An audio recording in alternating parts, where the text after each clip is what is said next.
मी सारिका. मी आज तुम्हाला माझ्या नवऱ्याची गोष्ट सांगणार आहे. माझा नवरा हा जरा माझ्यापेक्षा वयाने मोठा होता. ही गोष्ट आहे 7 वर्षापूर्वीची. मी माझ्या नवऱ्यासोबत एका भाड्याच्या घरात राहत होते. त्या ठिकाणी 5,000 रुपये भाडं होतं. आम्हाला मूल-बाळ नव्हतं. माझा नवरा रात्रंदिवस काबाड कष्ट करायचा. तो रिक्षा चालवायचा आणि भरपूर पैसे घेऊन यायचा. काही दिवस गेल्यानंतर माझा नवरा थोडासा विचित्रच वागू लागला होता. त्याचं घरामध्ये जास्त लक्ष नसायचं. तो वेळेवरती येत नसायचा. घरामध्ये लागणाऱ्या काही गोष्टी तो तिकडेही लक्ष देत नसायचा. एकाच वेळी यायचा आणि घाई गडबडीत जेवण करायचा. असा त्याचा नित्यक्रम चालू होता आणि निघूनही जायचा. त्याच्या अशा विचित्र वागण्यामुळे मला शंकाच येऊ लागली होती. म्हणून मी त्याला एके दिवशी झोपताना विचारण्याचा प्रयत्न केला, परंतु तो काही बोलायला तयारच नव्हता. तो मला फक्त म्हणायचा, "तुला काय करायचं? तुला काय कमी आहे? मला सांग, मी बाहेर काम करतोय. मला खूप टेन्शन असतं आणि मला त्रास देऊ नको." मी त्याला कोणता त्रास देत नव्हते. मला हे समजत नव्हतं. मी त्याला विचारलं, "तुम्हाला कोणतं टेन्शन आहे हो? मला सांगा बरं." तेवढ्यात माझा नवरा म्हणाला, "मला काही टेन्शन नाही. तू झोप बरं." आणि मी आहे त्या ठिकाणी झोपले. त्याने मी झोपेत असताना मागून माझ्याजवळ आला आणि त्याने मला घट्ट मिठी मारली आणि माझ्या अंगावरती हात फिरवू लागला. मी माझ्या नवऱ्याच्या मिठीत जाऊन बसले आणि नंतर पुन्हा रात्रभर आम्ही दोघेजण एकत्र सुख घेत होतो. बऱ्याच दिवसानंतर नवरा माझ्यासोबत झोपला होता आणि आता त्या दिवसाचं पूर्ण सुख आम्ही घेतलं होतं. पूर्ण कस आम्ही काढला होता. आजही माझं अंग खूप दुखत आहे आणि सकाळी मी लवकर उठलेच नाही. तो लवकर उठून कामावरती निघून गेला. आता पुन्हा मला त्याच्याबद्दलची खात्री झाली होती की तो कामाच्या टेन्शनमध्ये होता आणि मी पुन्हा नॉर्मल होऊन घरातील सर्व काम पाहू लागले. मी माझ्या नवऱ्याला कोणत्याच टेन्शन द्यायचं नाही असं ठरवलं होतं आणि मीच सर्व घरातलं साहित्यही घेऊन यायचे. लागणारं सर्व मटेरियल मी स्वतःच पाहत होते. आणि एके दिवशी माझा नवरा म्हणाला, "मी आज रात्री येणार नाही. माझ्या मित्रांसोबत मी बाहेर चाललो आहे." मी म्हणाले, "ठीक आहे, परंतु मी एकटीच आहे. घरी तुम्हाला काळजी वाटत नाही का?" तेवढ्यात तो म्हणाला, "घाबरू नकोस. काही जर वाटलं तर मला लगेच फोन कर. मी सकाळी लवकर येईन." असं म्हणून तो निघून गेला. नंतर त्याने मला फोन केलाच नाही आणि मी रात्री घरी एकटीच होते. झोपताना मला खूपच भीती वाटू लागली होती. म्हणून मी शेजारी राहणाऱ्या राधाला म्हणाले, "अगं, माझ्यासोबत झोपायला ये. माझा नवरा आज घरी नाहीये आणि मला खूपच भीती वाटत होती." तेवढ्यात राधा म्हणाली, "अगं, माझा नवरा खूप दारू पिऊन आलाय. त्याला आवरणं मला शक्य नाही, त्यामुळे मला येता येणार नाही. एक काम कर, मी सनीला पाठवून देते." असं म्हणून तिने तिच्या मुलाला पाठवून दिलं. तिचा मुलगा हा 16 वर्षाचा होता आणि तो नुकताच 10वीला गेला होता. तो त्याचे पुस्तक वगैरे घेऊन आला आणि म्हणाला, "काकू, तुम्ही झोपा, मी आहे." असं म्हणून तो अभ्यास करू लागला. मी म्हणाले, "तुला झोप आल्यानंतर तूही झोप. मी थोडंसं झोपते. दिवसभर काम केल्यामुळे मला कंटाळा आला होता." मी झोपले आणि झोपेमध्येच नंतर मी माझ्या अंगावरती कोणाचा तरी हाताचा स्पर्श फिरतोय असं मला भास झाला. मी डोळे उघडून पाहिलं तर सनी हा अभ्यास करत होता. मला वाटले मला स्वप्न पडले आहे, त्यामुळे मी पुन्हा झोपले आणि त्यानंतर मला एक स्वप्न पडलं. त्या स्वप्नामध्ये सनी हा पुस्तके बाजूला ठेवून माझ्याजवळ आला आणि त्याने माझ्या अंगावरती हात फिरवायला चालू केलं. त्याने हळूहळू माझा ब्लाऊजचं बटनही खोललं आणि नंतर तो माझं पूर्ण अंग दाबू लागला. माझ्या तोंडातून वेगवेगळे आवाज येऊ लागले होते. त्यानंतर त्याने त्याचा हात लावून जोरात चोळू लागला आणि त्याने लगेच पॅन्ट काढली आणि नंतर पुन्हा मला तिथेच सनीने माझे पाय वरती केले आणि साडीवरती ढकलून दिली आणि पुन्हा तो जोरजोराने मला दणके देऊ लागला. मला समजतच नव्हतं, मी एवढी मोठी असून 16 वर्षाचा सनी हा मला जोरजोराने मारू लागला होता. हे सर्व झाल्यानंतर माझ्या अंगावरती तशीच साडी फेकून जाऊन झोपला. मी उठून पाहते तर सनी हा झोपला होता. मला वाटले पुन्हा माझ्यासोबत स्वप्न पडलं आहे, परंतु या वेळेला माझं अंग खूप दुखत होतं. म्हणून मी पुन्हा अंगावरती विस्कटलेली साडी नीट घेतली आणि झोपी गेले. सकाळी उठताना मला खूप त्रास झाला. मी लवकर उठून बाथरूममध्ये गेले. पाहते तर माझं पूर्ण अंग हे लाल लाल झालं होतं. मला काहीच समजत नव्हतं की मला काहीतरी होतंय. मला काहीतरी शंकाच येऊ लागली होती. नंतर मी सनीला बोलावून घेतलं आणि त्यालाही विचारलं, सनी, रात्री कोण आलं होतं का? तो म्हणाला, कोणीच नाही. का हो? नाही. अरे मला तू रात्रभर काय केलंस? मी विचारल्यानंतर तो म्हणाला, काही नाही, मी थोडा वेळ अभ्यास केला आणि नंतर झोपलो. त्यानंतर मला माहीत नाही काय झालं ते. मला काय करावे हेच कळेना. त्यानंतर मी म्हणाले, ठीक आहे, जा तू. आणि मी माझ्या नवऱ्याला फोन केला. माझा नवरा हा कोणाला तरी बोलत होता. मला काहीच कळेना माझ्यासोबत नेमकं काय चालू आहे. आणि नंतर त्याने फोन मला केला आणि म्हणाला, बोल, मी घरी येतोय. असं म्हणून त्याने फोन ठेवला. तासाभराने माझा नवरा घरी आला. मी त्यांना विचारलं, तुम्ही कुठे गेला होता? हो, मित्रांसोबत. तेवढ्यात तो म्हणाला, एका ठिकाणी पार्टी होती म्हणून गेलो होतो. आणि मी म्हणाले, ठीक आहे, असू द्या. मी जेवण वगैरे नवऱ्याला वाढलं आणि तो जेवण करून पुन्हा कामावरती रिक्षा घेऊन निघून गेला. मला कुठेतरी माझ्या नवऱ्यावरतीही संशय येत होता. माझा नवरा त्या दिवशी रात्रभर घराच्या बाहेर होता. आता त्यानंतर सनीवरतीही थोडासा डाऊट येत होता.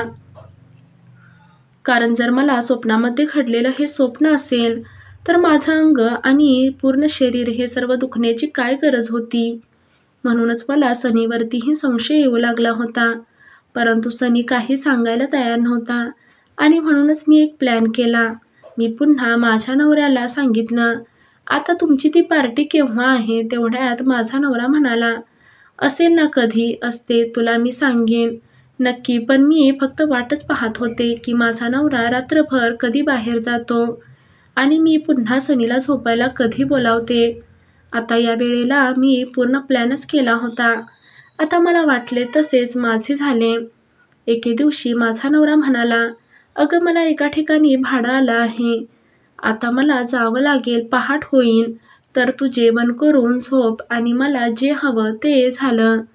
पुन्हा मी शेजारच्या राधाला म्हणाले, अगं, झोपायला येतेस का? तेवढ्यात ती मला म्हणाली, सनी आहे ना, एक काम करते, मी सनीला पाठवते. मी म्हणाले, बरं, पाठवा. सनीला पाठव म्हणताच सनी पुस्तके घेऊन तयारच होता. तो लगेच म्हणाला, आलोच. आणि तो पुस्तकं वगैरे घेऊन त्याचा अभ्यासाचं सर्व साहित्य घेऊन आला. तेवढ्यात तो मला म्हणाला, तुम्ही झोपा, मी अभ्यास करतो. असं म्हटल्यानंतर मी म्हणाले, बरं, ठीक आहे, एक काम करते, तुला पाणी वगैरे हवंय का? सनी म्हणाला, नको, मी जेवण करून आलोय. आणि मी उठले आणि म्हणाले, मी आलेच. असं म्हणून मी बाथरूममध्ये गेले आणि बाथरूममधून बाहेर आले आणि गुपचूप माझा मोबाईल व्हिडिओ रेकॉर्डिंग चालू केला. मी टीव्हीच्या वरती ठेवला. सनीला माहीतच नव्हतं. मी काम केलं नेमकं आणि जागेवरती झोपले. मी झोपण्याचं नाटक केलं होतं. मी जागीच होते. मला वाटलं तेच झालं. सनी हा हळूहळू उठला आणि नंतर माझ्याजवळ आला आणि पुन्हा त्याने माझ्या ब्लाऊजचे बटन उघडलं आणि नंतर जोरात होऊ लागला. माझ्या ओठांना चावू लागला आणि नंतर त्याने माझे पाय वरती केले आणि तो पुन्हा माझ्यासोबत शारीरिक सुख घेऊ लागला. पाय वरती केले त्यानंतर पुन्हा साडी वर करून तो जोरजोराने मारू लागला. मला सर्व काही समजत होतं. आता मी पूर्ण जागी होते, परंतु मी काहीच बोलले नाही. आणि तेवढ्यात मी डोळे उघडले. सनीला काय करावे काहीच कळेना. तो गुपचूप उठला. त्याने पॅन्ट वरती केली आणि गुपचूप जाऊन पुस्तक घेऊन बसला. साडी मी खाली घेतली आणि जवळजवळ बसले आणि त्याला म्हणाले, हे काय करत होतास रे? तेवढ्यात तो मला म्हणाला, काही नाही. तो घरातून बाहेर जाऊ लागला आणि म्हणाले, तुला काय करायचं आहे मला सांग. असं म्हणून मी त्याची पॅन्ट धरली. माझ्यासोबत शारीरिक सुख घ्यायचं होतं हे त्याच्या अंगावरूनच मला दिसत होतं आणि तो खूपच घाबरला होता. त्याला आता लाज वाटू लागली होती. त्याला काय करावं हेच कळत नव्हतं. मी त्याला म्हणाले, तू माझ्या जवळ येऊन माझी साडी वरती करून तू करत तरी काय होतास? हेच तुला शिकवलं आहे का? तुला अभ्यास करत होतास ना? तेवढ्यात तो म्हणाला, काही नाही, मी असं करून त्याला काहीच बोलता येत नव्हतं. तो खूपच घाबरला होता. म्हणून मी त्याला म्हणाले, "बरं झोप," असं म्हणून मी त्याला झोपवले. सकाळी उठून पाहिलं तर सनी लवकरच उठून घरी निघून गेला होता. मीही उठले, टीव्हीवरचा मोबाईल घेतला आणि मोबाईलमध्ये पाहिलं. मोबाईलमध्ये सर्व काही रेकॉर्ड झालं होतं आणि हीच गोष्ट मी राधाला घरी बोलून दाखवली आणि तिला हे सर्व व्हिडिओ मी दाखवले. आता सनीला त्याच्या घरच्यांनी राधाने खूप मारलं आणि नंतर सनी माझ्याकडे झोपायला जरी आला तरी त्याने माझ्यासोबत असं काहीही केलं नाही. त्यालाही चांगलीच अद्दल घडली. तो जास्त मोठा नव्हता, त्यामुळेच मी फक्त त्याच्या आईला या सर्व गोष्टी सांगितल्या. मी जास्त बोबाटा केला नाही. त्याच्या आईने सुद्धा त्याला खूप मारलं. ही गोष्ट मी माझ्या नवऱ्याला सांगितली असती तर खूपच भांडण झालं असतं. परंतु मी ही नवऱ्याला सांगितलं नाही, कारण मला माझ्या नवऱ्यावरती संशय येत होता. म्हणून एके दिवशी नवरा अंघोळ करत असताना मी त्याचा मोबाईल घेतला आणि मोबाईलमध्ये पाहिलं तर त्याच्या मोबाईलमध्ये एका मुलीसोबत त्याचे फोटो असे फिरायला गेलेले हॉटेलमधले हे पाहून मला धक्काच बसला. मी त्याला विचारणार तेवढ्यात तो बाहेर आला आणि म्हणाला, "माझ्या मोबाईलमध्ये काय करतेस? इकडे दे." मला मोबाईलमध्ये पाहण्यास त्याने ते अडवलं आणि चटकन मोबाईल घेतला. तो कामावरती निघून जाण्यासाठी खूप काही गडबडीत होता. नंतर तो कामावरती निघून गेला. मला खूपच राग येत होता. माझा नवरा हा चक्क मला फसवत होता. तो बाहेर रात्रंदिवस काम न करता मुलींसोबत त्याचे लफडं होतं. तो तिला घेऊन फिरत असायचा आणि असं झाल्यानंतर एके दिवशी मला म्हणाला, "अगं, मला मित्रांसोबत फिरायला जायचं आहे. 4 दिवस लागतील. आम्ही बाहेर खूप लांब चाललो आहे." मी म्हणाले, "ठीक आहे." आणि मी रागातच होते. मी माझ्या नवऱ्याला घटस्फोट देऊ का असा विचार करतच होते आणि असा घटस्फोट देऊन मी माझ्या आई-वडिलांकडे जाण्याचा विचार करत होते. माझे विचारच खूप बदलले होते. परंतु मी नंतर विचार केला, घटस्फोट दिल्यानंतर तर मी आई-वडिलांसोबत किती दिवस राहणार? तरी मला किती दिवस सांभाळतील? शेवटी मी एकटीच राहणार. त्यामुळे मी माझ्या नवऱ्याबद्दल असा विचार करणं सोडून दिलं. परंतु 4 दिवसानंतरही माझा नवरा वापस आला नाही आणि नंतर मला समजले की तो आता ज्या ठिकाणी फिरायला गेला होता, त्या ठिकाणी त्याला पोलिसांनी अटकही केलं आहे. नंतर ही गोष्ट मला पेपरमध्ये समजले. पेपर वाचल्यानंतर मला कळाले की त्या मुलीला माझ्या नवऱ्याने फिरायला घेऊन तिकडंच एका कड्यावरून ढकलून दिलं आहे. आता हा काही नवीन प्रकार आणि ती असं पेपरमध्ये लिहिलं होतं आणि त्याचबद्दल माझ्या नवऱ्याला अटक केलं होतं. आता तो सुटू शकत नव्हता. त्याला खूप मोठी शिक्षा झाली होती. माझ्या नवऱ्याने मलाही फसवलं होतं आणि एका निष्पाप मुलीचा बळी घेतला होता आणि तो जेव्हापासून त्या मुलीसोबत लफडं करत होता, तेव्हापासूनच त्याच्या वागण्यात आणि बोलण्यात खूप फरक पडला होता. हे मी अनुभवलं होतं. तो थोडासा वेगळाच वागत होता. थोडासा त्याच्या डोक्यावरती परिणाम झाल्यासारखा, मानसिक रोगी असल्यासारखा वागत होता आणि हेच मला खूपच संशयित वाटत होतं. मला खूप दुःखही वाटू लागलं की माझ्या नवऱ्याला घटस्फोट तर देणारच होते, परंतु त्याने एका मुलीचाही जीव घेतला होता. हे कोण तर मला खूपच राग येऊ लागला होता. त्यामुळे मी त्याला पाहायलाही गेले नाही. तर कोठे आहे, तो काय करतोय, त्याचं काय चाललं आहे, मला काहीच घेणं देणं नाही. असं म्हणून मी थेट माझ्या आई-वडिलांकडे निघून आले. आता मी माझ्या आई-वडिलांपाशी राहते आणि मी स्वतःचा एक खानावळीचा व्यवसाय चालू केला होता. आता मी स्वतःच्या पायावरती खंबीर आहे. आई-वडिलांच्या घरातूनच खानावळ चालू केली आहे. त्यांनाही 2 रुपयांचा हातभार लावला आहे आणि इथून पुढे माझं आयुष्य मी अशाच पद्धतीने घालवणार आहे, याचा मीही निर्णय घेतला देखील. आणि आता माझ्या नवऱ्याने जे काही केलेलं कृत्य मी तुम्हाला सांगितलं, तो कशा पद्धतीचा होता, तो किती माझ्यावरती प्रेम करत होता, त्याने माझा किती विश्वासघात केलाय, या सर्व गोष्टी मी तुम्हाला समजलेच असतील.